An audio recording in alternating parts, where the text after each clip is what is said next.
Non è colpa mia, Pietro. L'ho detto. L'ho amato, lo amo ancora. Che posso farci? Gli ho creduto con tutte le mie forze. Puttana! Hai messo la nostra vita e il nostro orgoglio nelle sue mani! Sei peggio di una puttana!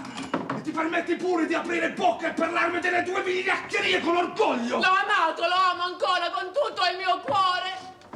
Sputi veleno, la tua bocca è piena di fango! Lasciami perdere! Vorrei essere con lui in questo momento! Mi fai schifo, puttana! La mia vita è sua, lo amo! Non te ne vergogni? No! Ti ammazzo! Cetro! Falla finita! C'è disonorato, non se ne vergogna! Una puttana! Una sorella peggio di una puttana! Ha disonorato la famiglia e me! Quel bastardo ha violato il suo onore e quello della nostra famiglia. E se non fai niente, ci penserò io a portare a termine la vendetta dei Venucci! Puttana! No! No, Pietro! Fermati! Lucrezia! Vieni qui.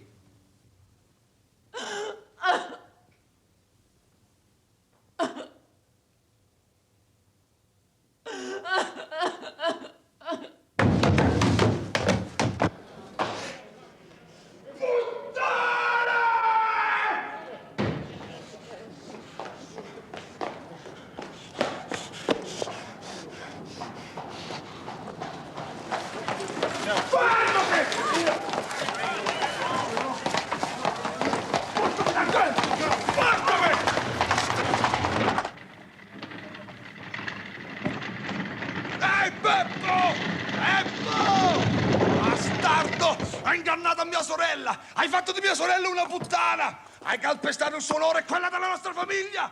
Voglio quello che è nostro! Voglio il mio orgoglio! Beppo! Fatti avanti, bastardo! Beppo, che fai con quel martello? Vieni qua! Vai,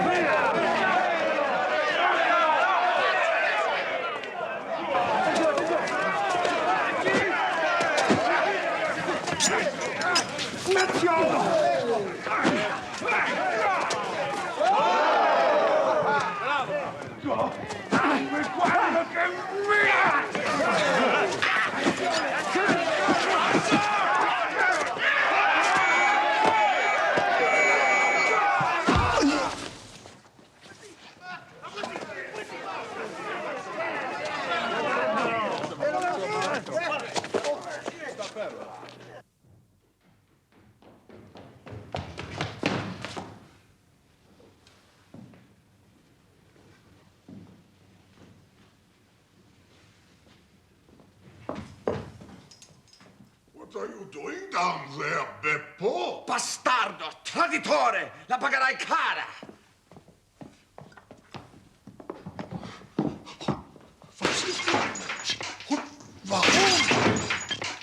Porco!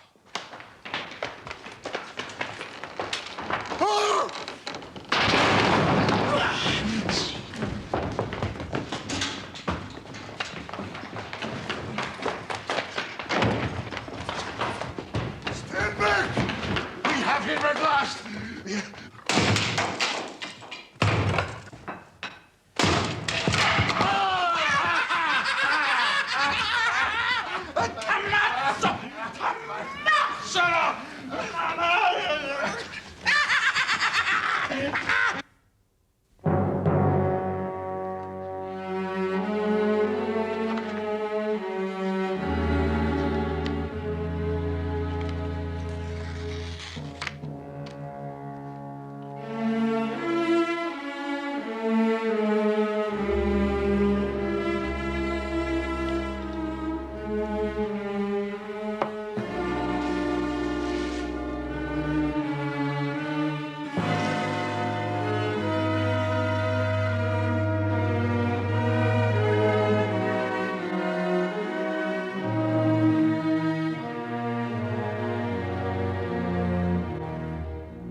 Anything remarkable on hand, Lestrade?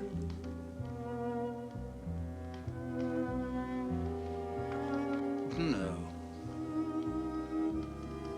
Nothing in particular.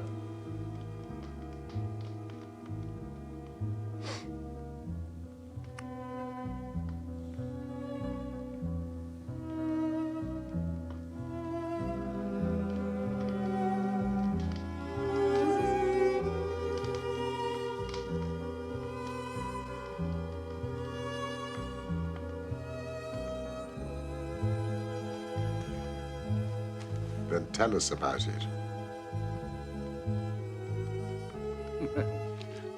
Now you come to mention it, Mr. Holmes, there's no denying there is something on my mind. It first came to my notice 4 days ago. A certain Morse Hudson has a shop for the sale of pictures and statues in the Kennington Road.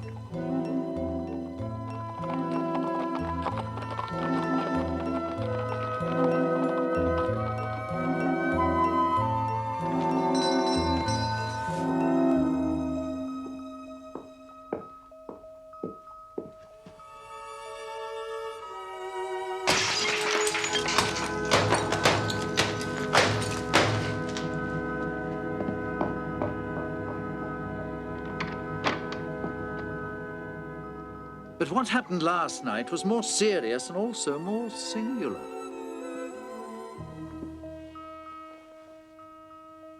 Burglary. Exactly. The house of a Dr. Barnicott was broken into.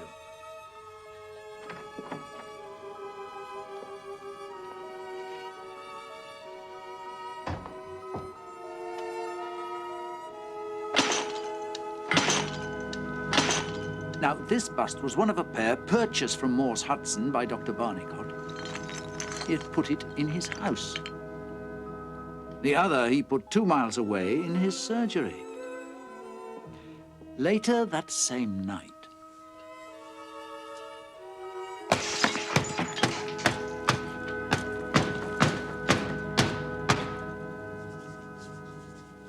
This is certainly very novel. yes, I thought it would please you. Though, in my opinion, it comes more into Dr. Watson's line than ours. Disease? I should say madness. Queer sort of madness, too. You wouldn't think there was anybody living nowadays, would you, have such a hatred for Napoleon Bonaparte? Ah. Actually, there are no limits to the possibilities of monomania. You see, there is the condition that the modern French psychologists have called an idée fixe. Now, if someone became obsessed with, say, an injustice committed to an ancestor during the Napoleonic Wars, he might form an idée fixe, and under its influence, he might be capable of any fantastic outrage. My dear Watson, that won't do. How do you explain it, then? I don't attempt to do so. I see. I would simply observe that there's a certain method in this gentleman's eccentric madness. I mean, for example, in Dr. Barnicott's house, where a sound might arouse the sleeping family, the bust was taken outside before being broken, whereas in his surgery, where there was less danger of alarm, it was smashed where it stood. Well, I only mention it because you usually have a taste for all that is out of the common, no matter how trivial. No, I dare call nothing trivial, Lestrade. Some of my most classic cases have had the least promising commencement. Yeah, that dreadful business of the Abernethy family. Ooh. I'd hardly call the dismemberment of an entire family trivial. Well, Watson, would you be so kind as to explain? What? Well, the point is that it only came to Holmes's notice because of the depth to which the parsley had sunk into the butter on a hot day. Ah. Ah. So you see, I cannot afford to smile at your 3 busts, Lestrade. However, I would be obliged if you would keep me informed as to developments.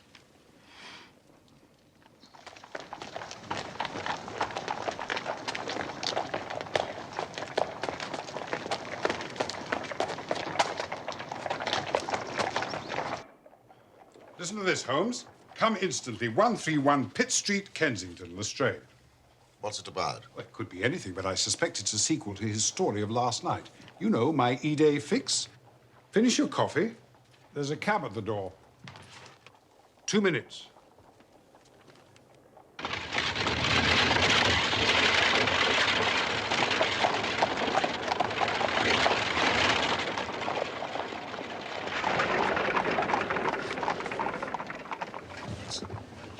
It's attempted murder, at least. Nothing less would hold the London message boy. There's a deed of violence in that young fellow's round shoulders and that stretched neck. Well, Lestrade will soon tell us.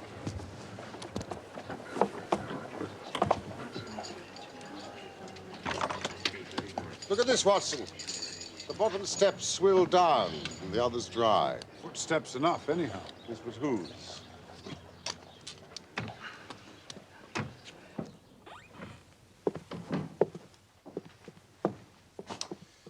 It's the Napoleon bust business again, gentlemen. They smashed another. I'm afraid the affair has taken a graver turn. This way.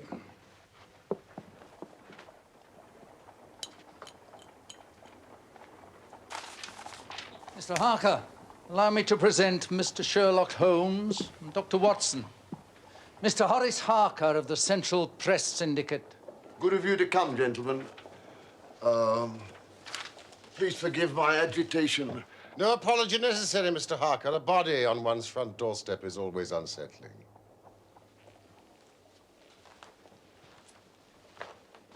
You've told him, then? Oh, not a word. Now, tell us exactly what occurred. Extraordinary thing. All my life, I've been collecting other people's news. And now I have a real-life story of my own, and I can't put 2 words together. If I had been a journalist and walked in through that door, I would have interviewed myself and had 2 columns in every London newspaper. And here I am, giving away valuable copy by telling my story over and over again to a string of different people. However, I've heard of your name, Mr. Sherlock Holmes. So if you could explain this queer business, I'd be more than paid for my trouble in telling you my story.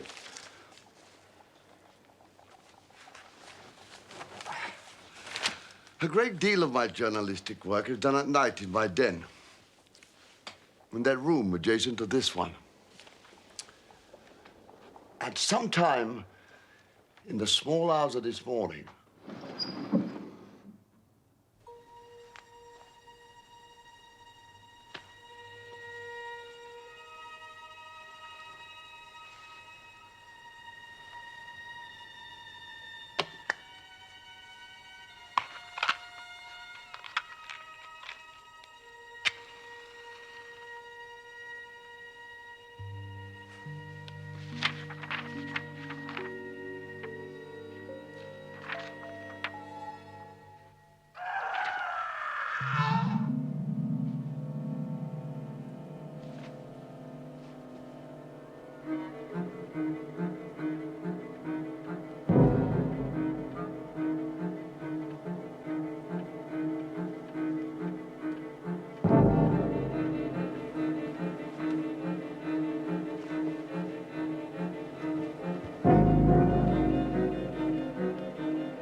I shall live that moment over and over again in my dreams.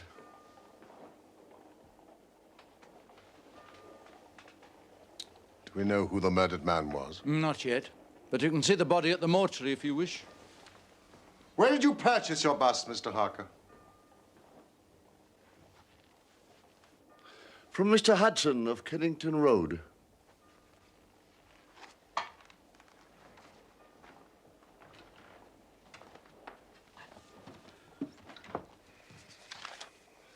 Do we know what became of it? The officer at the door tells me it's been found in the front garden of an empty house in Camden House Road. I was just going round to see it. Will you come? In a moment, Lestrade.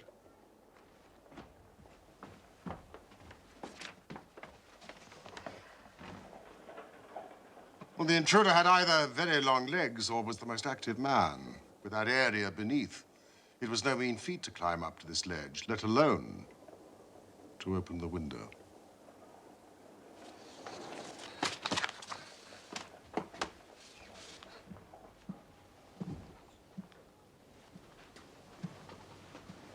Mr. Harker, will you come with us to see the remains of your bust?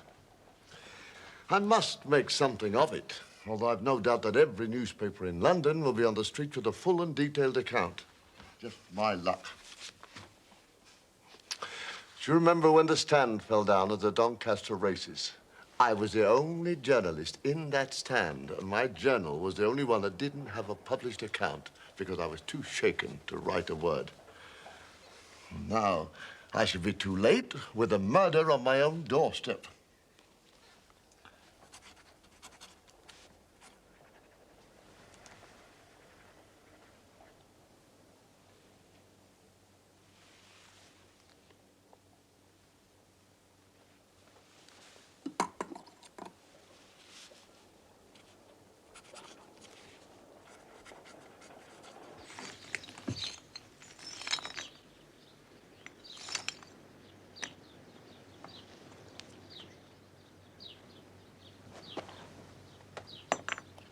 Well? We have a long way to go, but there is one suggestive fact. He didn't smash this in the house or immediately outside it. Well, perhaps he was so rattled and bustled by meeting this other fellow that he hardly knew what he was doing. That's likely enough. But why did he choose to destroy it outside this particular house? It's empty. So he knew he wouldn't be disturbed. Yes. But there's another empty house further up the street he must have passed. Why not destroy it there?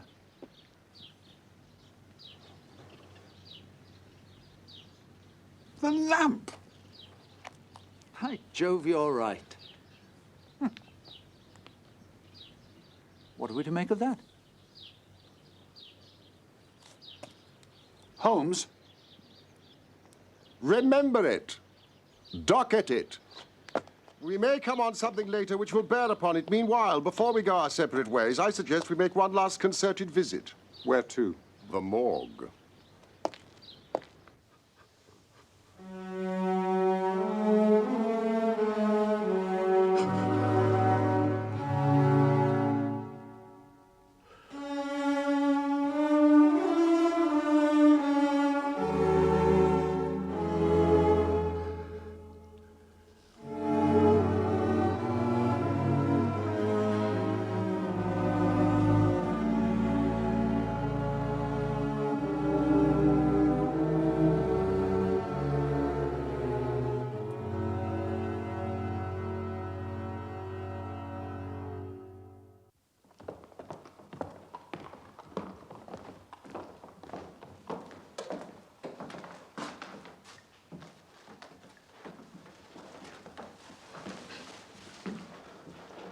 They made nothing of his identity up to now. He was poorly dressed, but doesn't seem to have been a labourer. Well, whoever's responsible did a nasty job on the fellow's throat. Oh, that was a murder weapon. Had a serrated blade. Though whether it belonged to the murderer or the dead man, we don't yet know. Anything in his pockets to help identify him? Precious little. If it might interest you, Mr. Holmes. Forgive me, Lestrade, I was just contemplating the one mystery that not even I can solve. Death itself. Pray continue. As you can see, he carried very little. An apple, some string, a shilling map of London, and a photograph. Oh, part of one, it's torn. Look. Ugly-looking devil. Positively simian. What steps do you propose next, Lestrade? Well, the most practical way of getting at it, in my opinion, is to identify the dead man. Once we know who he is and who his associates are, we should have a good start in learning who killed him on the doorstep of Mr. Horace Harker. Don't you think so, Mr. Holmes? No doubt. It is not the way that I would conduct the case. Oh, what would you do? No, don't let me influence you, Lestrade. I suggest you follow your line of inquiry and I mine. Then we can compare notes and each supplement the other. But if you are returning to Pitt Street, I would be grateful if you would tell Mr. Harker that I have quite made up my mind in this matter. I'm certain that it was a dangerous and homicidal lunatic with Napoleonic delusions at his house last night. It will help him with this article. You don't seriously believe that, Holmes? Don't I? Well, perhaps not. I'm sure it will please Mr. Horace Harker and the subscribers to the Central Press Agency. I would be grateful, Lestrade, if you could make it convenient to come round to Baker Street at 6 o'clock this evening. Until then, I would like to keep this photograph found in the dead man's pocket. Oh, Mr. Holmes, that might be a vital clue. Not just it is, otherwise it's of no interest to me. Good luck, Lestrade.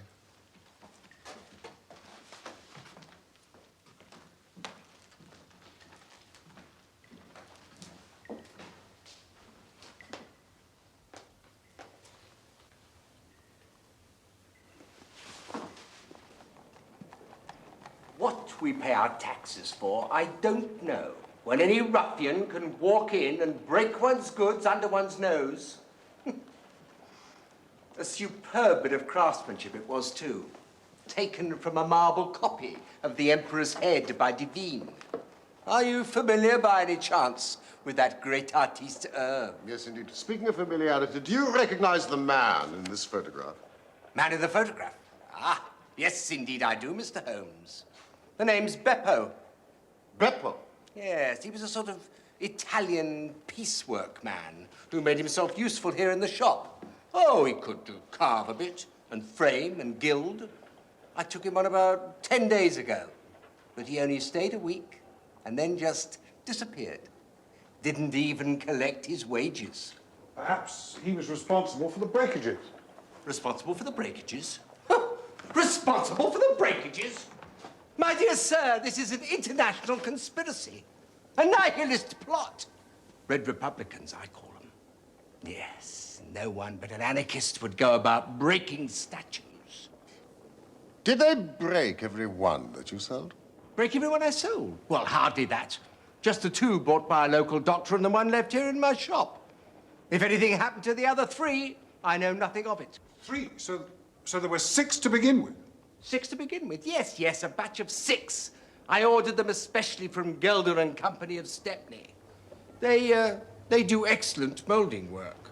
Do you happen to know the names and addresses of the other customers? My ledgers, Mr. Holmes, are confidential.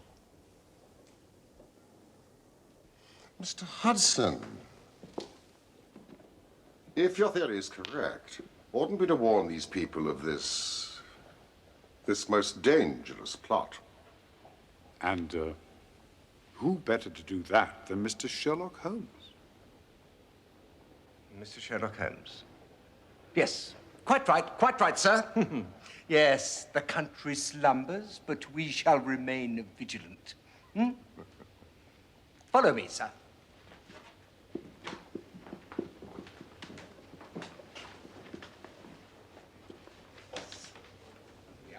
Mr. Josiah Brown of Chiswick and Mrs. Sanderford of Reading. Mrs.? Yes. Mr. Hudson? Did your 2 busts differ in any way from the other 4? Differ from the other 4? No, they were all identical, and all with the beautiful decoration which I ordered especially. Yes, apart from the decoration, were your 6 busts the same as all the others? The same as all the others? Well, I suppose so. But you'd have to apply direct to Gelder and Company to find that out in person. Excellent idea. A gentleman, when you meet the manager, would you be good enough to warn him of the conspiracy? With all the busts they have on the premises, the Red Republicans could have a field day. Normally, we sell the busts without decoration, but Mr. Hudson ordered that the whole uniform be painted. It was expertly done and made it a very special issue. In terms of the construction, however, there is no reason why the Six Napoleons we sold to him should be different from hundreds of others. You see, the two molds are poured together and filled with plaster to make the complete bust. Are they solid? Solid? Of course. Aber natürlich. Then they are placed in a special room to dry and afterwards stored. The wholesale price is 6 shillings, but the retailer would get 12 or more. I can think of no reason someone would wish to destroy them. Or murder for them? Well.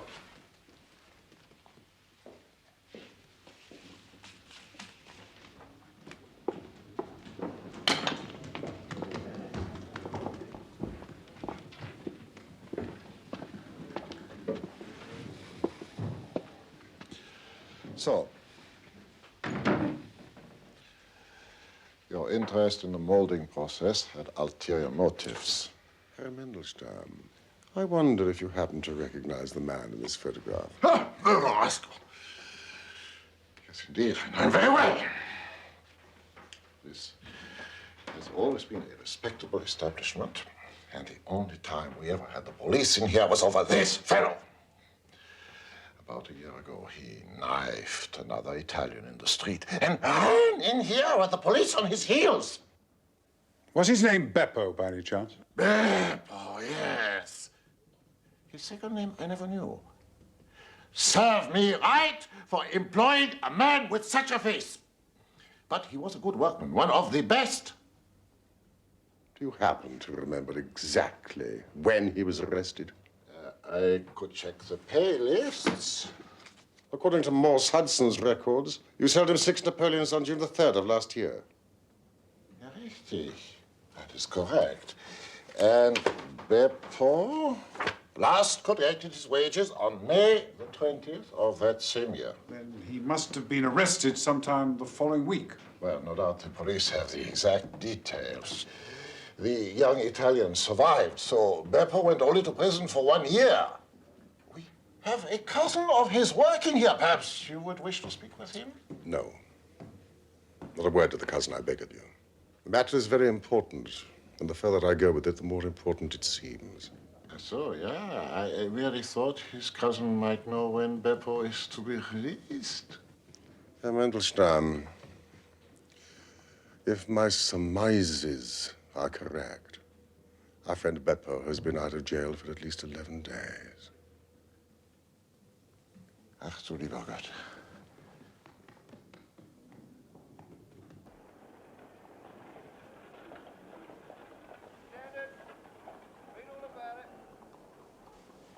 Hey! Watson, Harker has baited the trap for us. What do you mean? The press is a very valuable institution if one knows how to use it. Read all about it. Standard?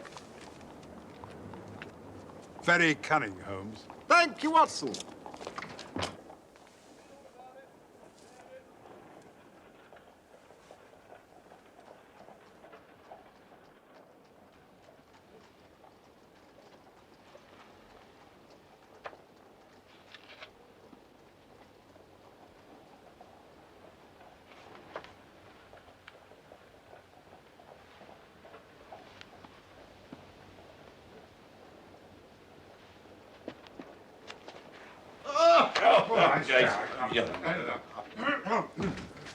Lestrade.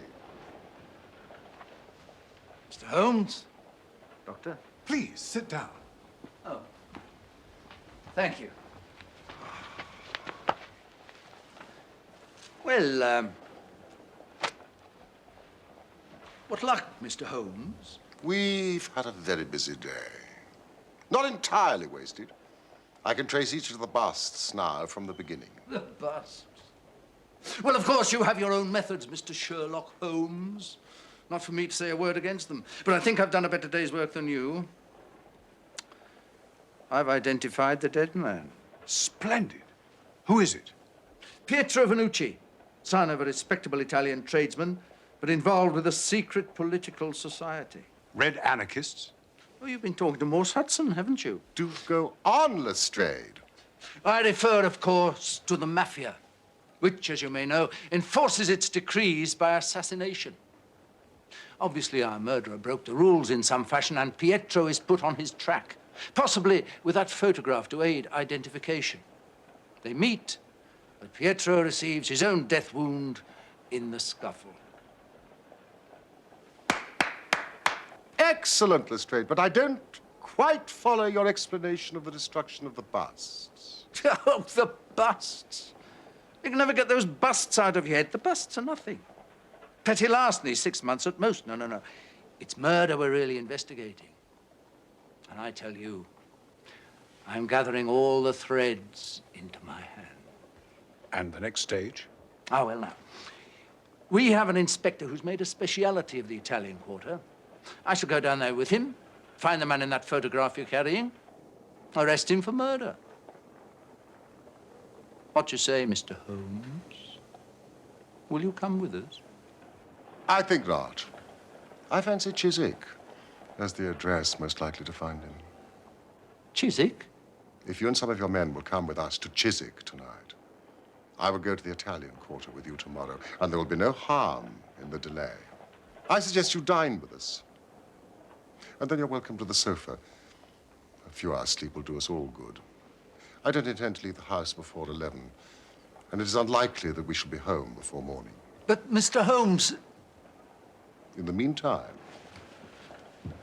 I have a letter to send by express messenger. Mrs. Hudson! Mrs. Hudson! Chiswick?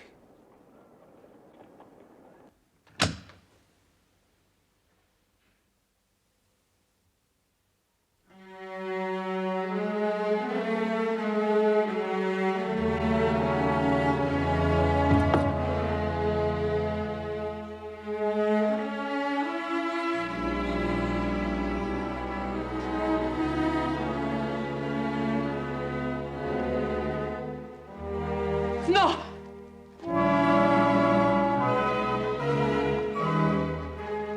Queste non sono cose da donne.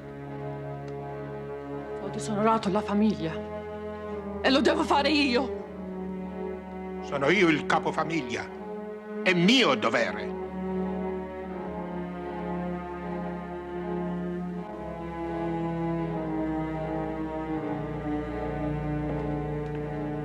Papà!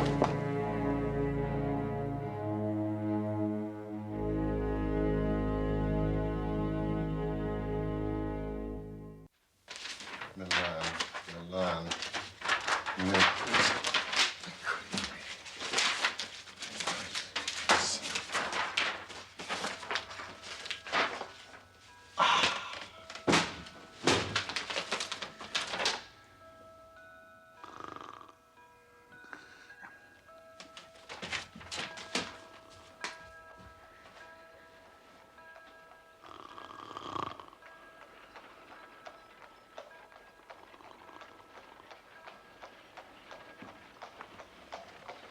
O'clock, gentlemen, on your feet. Come along, Lestrade. Watson, I think you've been over-generous with the port. You've been frugal enough with your information. That will be our four-wheeler. Don't forget the revolver, Watson, and bring the rugs. This outing wouldn't be inspired by your ID fix, would it? E-Day fix. Yes. There were plaster busts. I have great hopes, Lestrade. In fact, the betting is exactly 2-1 that if you come with us tonight, you'll have the murderer in custody before the sun rises. I'm not a betting man, Mr. Holmes. Then you have nothing to lose by it, do you? Except a good night's sleep.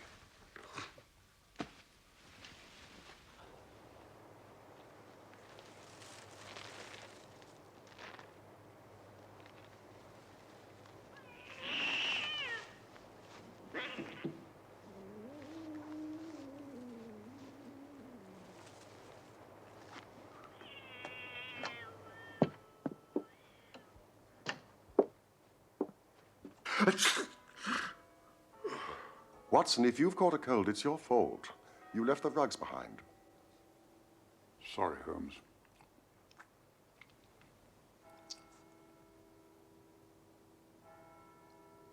Is that 2 o'clock?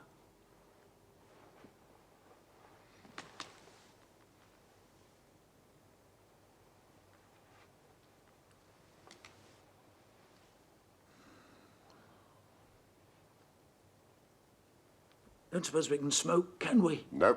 No, thought as much.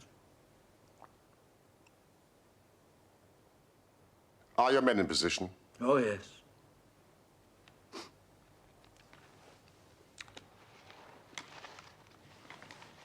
Have a humbug, Lestrade. Watson, this is no time for humbugs. Look!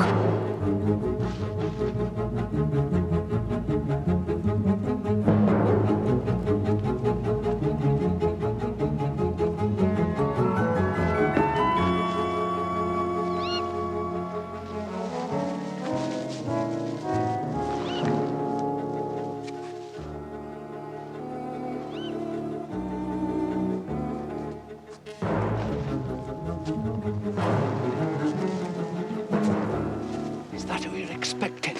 His name's Beppo. Good name for a monkey. He'll leave by the back door.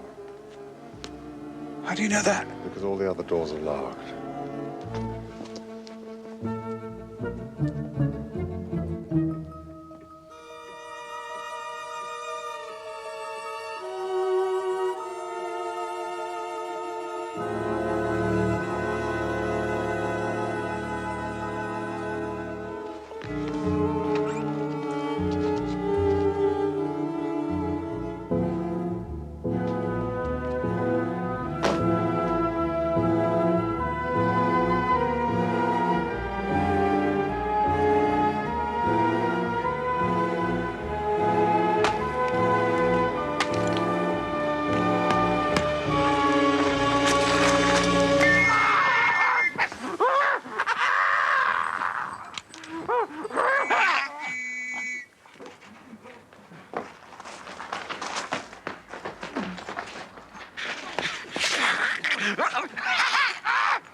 Oh dear, it's smashed.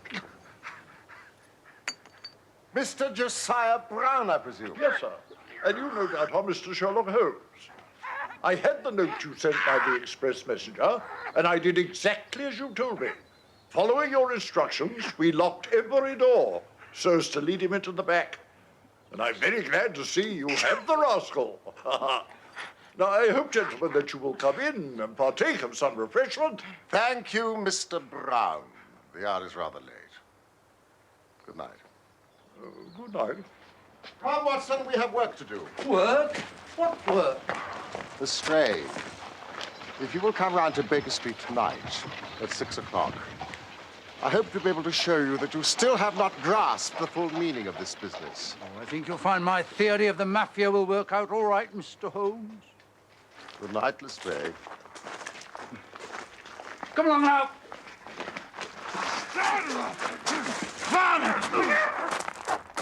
Baker Street, please.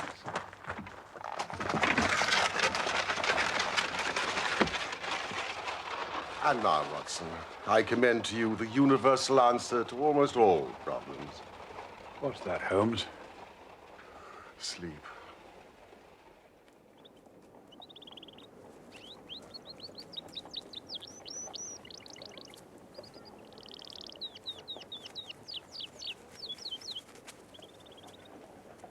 Buongiorno.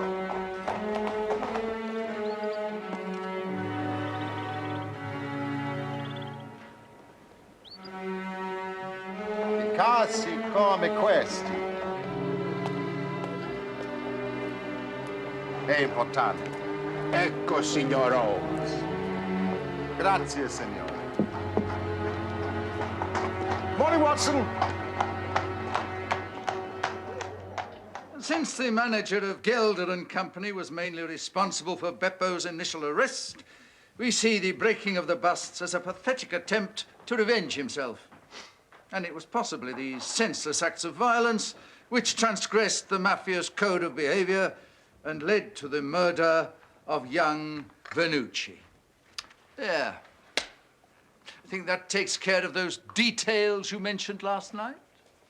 Don't you, Mr. Holmes?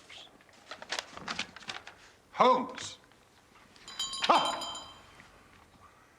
Yes, Watson. Well, what do you think of Lestrade's theories? I'm sure that they are of the greatest interest, but I regret to say I've not listened to a word of them. Forgive my inattention, Lestrade. I had a rather late night. Oh, what do you think I had?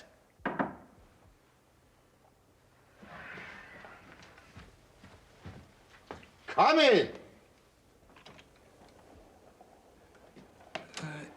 Is Mr. Sherlock Holmes here? Ah. I fear I am a little late, but the trains were very awkward. No matter, no matter. Have you brought the item? Well, these are my friends and colleagues, Dr. Watson and Inspector Lestrade of Scotland Yard. You may speak freely in front of them. Gentlemen, you said in your telegram that Mr. Hudson had given you my address. Mr. Sandford of Reading. The same, sir. How do you do? It's those busts again. Correct, Lestrade. Did he also tell you just how much my wife paid for it? No, he did not. Well, sir, I am an honest man, though not a very rich one, and she only gave 15 shillings for it, and I think you ought to know that before I take the £10 from you that you offered in your telegram. Oh, your scruple does you much honor, Mr. Sandford, but I have stated my price, and I shall stick to it. Oh, thank you, Mr. Holmes. That's very handsome of you. No. Your bust, sir. You know, my wife has always maintained that there is a marked resemblance between myself and the Emperor. Can't say I see it myself.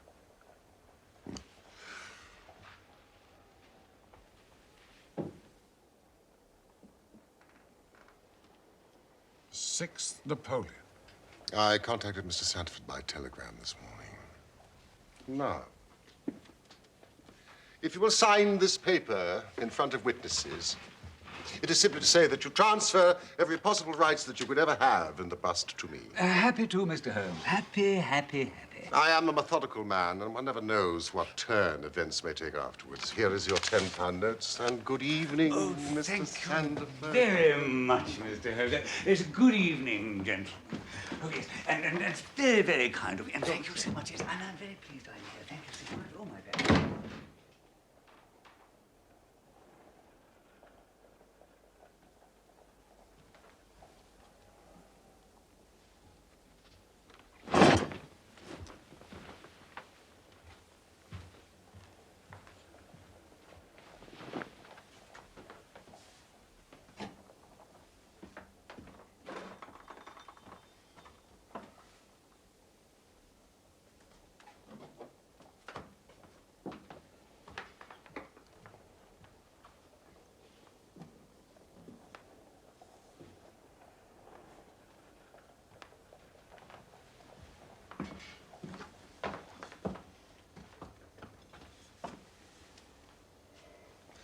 Now, gentlemen, if you would give me your undivided attention.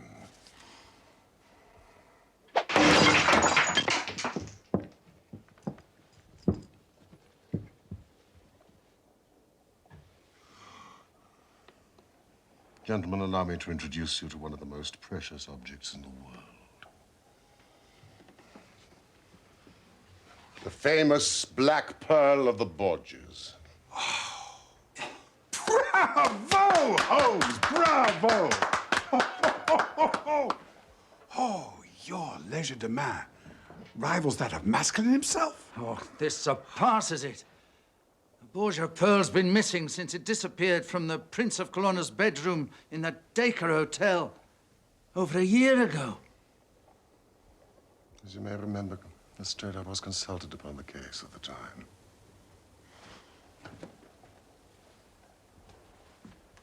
Observe and learn. The moment the name Vernucci surfaced in this case, I immediately became intrigued. The Princess of Colonna's maid, for some time, had been one Lucrezia Vernucci. Suspicion fell on her. And it was proved that she had a brother in London, but we failed to trace any connection between them. Beppo was the connection. He had been courting Lucrezia Venucci for some time. Where did you get that? Papa Venucci. Oh, I see. When the Venucci family planned to steal the Black Pearl, they used Beppo as a go-between for Lucrezia and her brother. Beppo gleaned enough information to execute the robbery himself and make off with the pearl.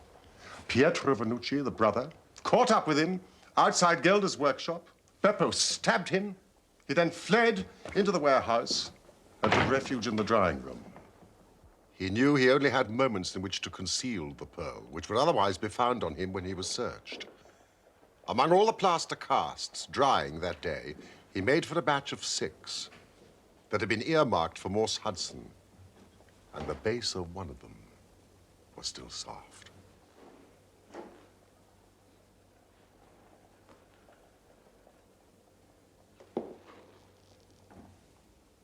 It was an admirable hiding place.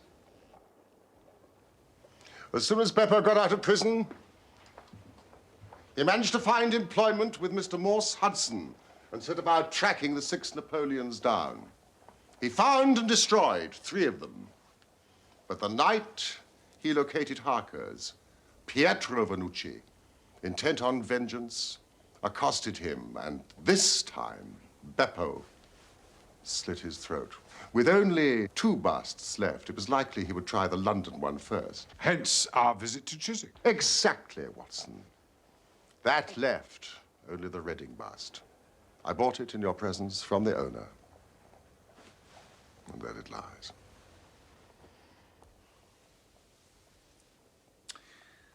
Well, Mr. Holmes,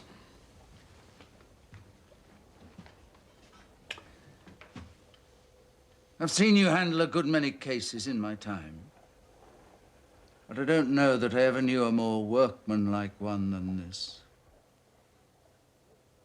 We're not jealous of you, you know, at Scotland Yard. Oh, so we're proud of you. And if you come down tomorrow, there's not a man from the oldest inspector to the youngest constable who wouldn't be glad to shake you by the hand. Thank you.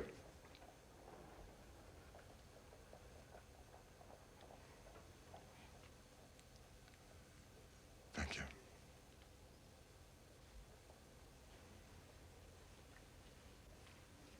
Would you get down the Conk-Singleton forgery case, please, Watson?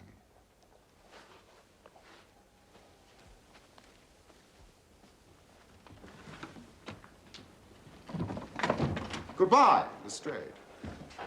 And if a little problem comes your way, I shall be happy if I can to give you a hint or 2 as to its solution.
È finita, Lucrezia.